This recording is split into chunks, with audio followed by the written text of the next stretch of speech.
طرح جو ہے ایک حدیث کے اندر آتا ہے کہ جب کوئی انسان راستے میں جا رہا ہو تو انسان کو راستے میں ٹھوکر لگے اور انسان گر پڑے، یا صرف ٹھوکر لگے گرے نہ بھی، تو پھر بھی جو ہے فرمایا کہ اس کو اس کے اوپر جو ہے اجر و ثواب دیا جاتا ہے اور اللہ رب العزت اس کے گناہوں کو مٹا دیتے ہیں۔ اور اسی طرح فرمایا کہ جب کسی مسلمان کو کوئی چیونٹی کاٹتی ہے، چیونٹی کاٹ دیتی ہے یا کوئی ایسی چیز اس کو کاٹتی ہے جس سے انسان کو تکلیف محسوس ہوتی ہے، تو اس تکلیف کے بدلے میں بھی اللہ رب العزت انسان کے نامہ اعمال سے گناہوں کو مٹا دیتا ہے۔ اور اسی طرح جو ہے حضرت انس رضی اللہ تعالیٰ عنہ سے ایک روایت ہے کہ رسول اللہ صلی اللہ علیہ وسلم جو ہے ایک درخت کے پاس تشریف لائے اور نبی علیہ السلام نے اس درخت کو ایک شاخ کو پکڑ کے ہلایا اور اس کے پتے جو ہے تیزی سے گرنا شروع ہو گئے، تو نبی علیہ السلام نے فرمایا کہ اے انس دیکھ اس درخت کے پتے کتنے تیزی سے جھڑ رہے ہیں، کتنے تیزی سے گر رہے ہیں۔ تو فرمایا یا رسول اللہ صلی اللہ علیہ وسلم بالکل بہت تیزی سے گرے ہے۔ تو اللہ کے نبی صلی اللہ علیہ وسلم نے فرمایا کہ جب کسی مسلمان بندے کو کوئی پریشانی پہنچتی ہے، کوئی تکلیف پہنچتی ہے، کوئی مصیبت پہنچتی ہے، تو اللہ رب العزت اسی طرح اس مصیبت اور پریشانی کی وجہ سے مسلمان کے نامہ اعمال سے گناہوں کو مٹا دیتا ہے۔ تو کتنی بڑی رحمت، کتنی بڑی اللہ کی ذات کہ اپنے بندے کو ہر وقت بخشنے کے لیے اور اس کے نامہ اعمال سے گناہوں کو ختم کرنے کے لیے اللہ رب العزت چھوٹی چھوٹی بات پر جو انسان کو پہنچتی ہے اور اس انسان کے لیے پریشانی کا باعث بنتی ہے، اللہ رب العزت اس کے اوپر جو ہے انسان کے گناہوں کو معاف فرماتے رہتے ہیں۔ اور اسی طرح اب تک تو میں نے آپ کے سامنے وہ چند حدیثیں بیان کی ہیں جن میں یہ ہے کہ نامہ اعمال سے مصیبت اور پریشانی کے وقت گناہ مٹتے ہیں۔ اب چند حدیثیں آپ کے سامنے وہ پیش کرتا ہوں کہ جن میں یہ ہے کہ گناہ بھی مٹتے ہیں اور اللہ رب العزت اس کے ساتھ ساتھ بندے کے نامہ اعمال میں نیکیاں بھی لکھتا ہے، بندے کے درجات کو بھی بلند فرماتا ہے۔ حضرت صاحب بن خلاد رضی اللہ تعالیٰ عنہ وہ نبی علیہ السلام سے جو ہے نقل کرتے ہیں کہ جب بندے کو کوئی مصیبت اور تکلیف پہنچتی ہے تو اس مصیبت اور تکلیف کی وجہ سے اللہ رب العزت مسلمان بندے کے نامہ اعمال سے گناہوں کو مٹاتا ہے۔ اور اسی طرح جو ہے جب ایک گناہ مٹاتا ہے تو اللہ رب العزت اس کے نامہ اعمال میں ایک نیکی بھی لکھ دیتے ہیں۔ اور اسی طرح جو ہے حضرت عائشہ صدیقہ رضی اللہ تعالیٰ عنہ فرماتی ہے کہ جب بندے کے نامہ اعمال سے ایک گناہ اللہ مٹاتا ہے، اس کے نامہ اعمال میں ایک نیکی لکھ دیتا ہے اور اللہ رب العزت اس کا ایک درجہ بھی بلند فرما دیتے ہیں۔ اور اسی طرح جو ہے حضرت عائشہ صدیقہ رضی اللہ تعالیٰ عنہ سے اور بھی بہت ساری اس مضمون کی حدیثیں ہیں، حضرت عائشہ صدیقہ رضی اللہ تعالیٰ عنہ سے بھی اور بھی بہت سارے جو ہے صحابہ اکرام سے ہیں۔ اور اسی طرح جو ہے حضرت ابوبکر صدیق رضی اللہ تعالیٰ عنہ سے روایت ہے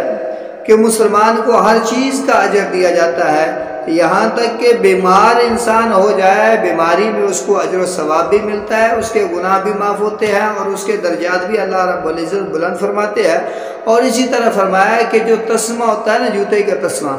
یہ تسمہ جب انسان باندھنے لگے وہ ٹوٹ جائے تو اس تسمے کے ٹوٹنے پر بھی اللہ رب العزت انسان کو اجر و ثواب عطا فرماتا ہے اور اس کے نامہ اعمال سے گناہوں کو مٹاتا ہے، اور اللہ رب العزت اس کے جو ہے وہ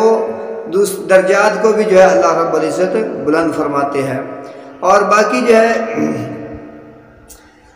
ابو سعید خدری رضی اللہ تعالیٰ عنہ سے بہقی کے اندر ایک روایت ہے، اس میں فرمایا کہ انسان کے جب سر میں درد ہو جاتا ہے، انسان درد سے اس میں جو ہے سر کے درد میں جو ہے وہ مبتلا ہو جاتا ہے، تو اس وقت جو ہے سر میں درد کی وجہ سے انسان کو جو پریشانی لاحق ہوتی ہے، تکلیف پہنچتی ہے، اللہ رب العزت اس کی وجہ سے بھی انسان کے گناہوں کو ختم کرتا ہے اور اس کے نامہ اعمال میں نیکیاں لکھتا ہے، اور اسی طرح اس کے درجات کو اللہ رب العزت جو ہے بلند فرماتے ہیں۔ باقی ایک بات جو ہے وہ نبی علیہ السلام سے جو ہے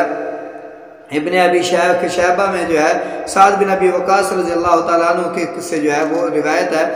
اور اس میں جو ہے نبی علیہ السلام نے یہ فرمایا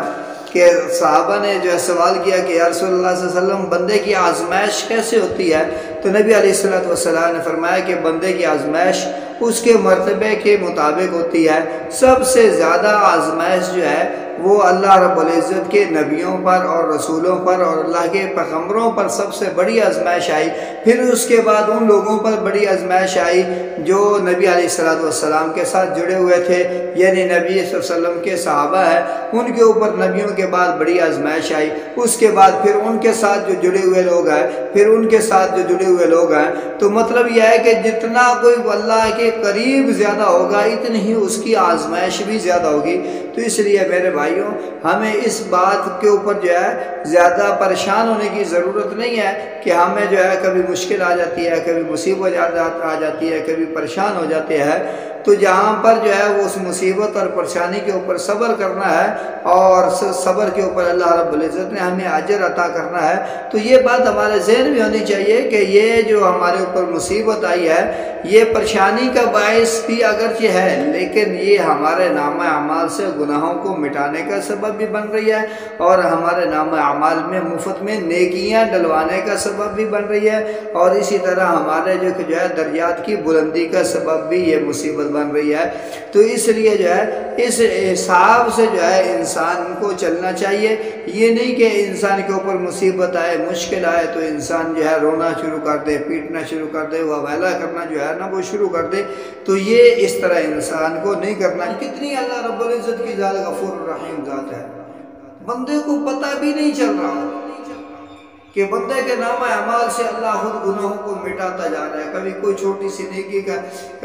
کوئی تکلیف چھوٹی سی پہنچ گئی، اللہ فرماتا ہے میں تیرے نامہ اعمال سے گناہوں کو مٹا رہا ہوں، میں تیرے نامہ اعمال سے گناہوں کو مٹا رہا ہوں، تیرے نامہ اعمال سے گناہوں کو مٹا رہا ہوں۔ تو اس طرح جو ہے بندے کو پتہ بھی نہیں چلے گا کہ اللہ رب العزت جو ہے مسلمان کے نامہ اعمال کو گناہوں سے صاف کر دے گا۔ تو یہ جب انسان اللہ رب العزت کی بارگاہ میں جائے گا، جیسے نبی علیہ السلام نے ابو بکر صدیق سے فرمایا کہ بندہ انسان مومن بندہ